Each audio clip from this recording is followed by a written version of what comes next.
Chief justice का bench D list होने का मामला, सीनियर सहाफी हामिद मीर ने धमाकेदार खबर दे दी। नामवर एंकर पर्सन और तज्जियाकार हामिद मीर कहते हैं कि चीफ जस्टिस उमर तबंदियाल ने अपना बेंच इसीलिए डी लिस्ट किया। इस बेंच में जस्टिस जमाल बंदुखेल और जस्टिस अतहर मिनुल्लाह भी शामिल थे। सीनियर तज्जियाकार हामिद मीर ने बताया कि जस्टिस जमाल बंदुखेल और जस्टिस अतहर मिनुल्लाह इन दोनों जजेस का बाज़ मामलात पर चीफ जस्टिस से इख्तलाफ कोई राज नहीं और किसी अहम सियासी मुकदमे में चीफ जस्टिस की मर्जी का नतीजा सामने आना काफी मुश्किल था। तब्दील शुदा रोस्टर के मुताबिक बुध 26 अप्रैल को सुप्रीम कोर्ट में 3 बेंचेस मुकदमात की समाअत कर रहे थे। बेंच नंबर 2 में justice Ejazul Hasan, justice Aminuddin Khan, bench number 3 में justice Mansoor Ali Shah, justice Ayesha Malik, justice Shahid Waheed और बेंच नंबर 4 में जस्टिस मुनीर अख्तर और जस्टिस मुजाहिर अली नकवी शामिल हैं।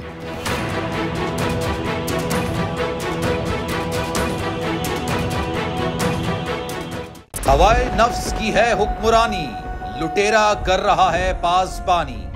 बोल न्यूज के मार्केटिंग हेड आकाश राम ताहा लापता, तफ्तीशी इदारे जवाब देने से कासिर। अहले खाना परेशान, बेटे की जुदाई में माँ गम से निढाल। जो बच्चो हिंदू हुआ पर आए थे जो को पाकिस्तानी, मुझे मेहरबानी करे पंहिंजो आकाश वापस कयो। हुकूमत से बेकसूर और मुहिब्बे वतन बेटे की बाजियाबी के लिए फरियाद। आकाश राम के अगवा के खिलाफ अहले खाना की जानिब से सुप्रीम कोर्ट में दरख्वास्त दायर। सुप्रीम कोर्ट के चीफ जस्टिस उमर तबंदियाल से आकाश राम के अहले खाना की जल्द समाअत की इस्तदा। मुश्किल की इस घड़ी में आलमी मीडिया ने भी उठाई आवाज।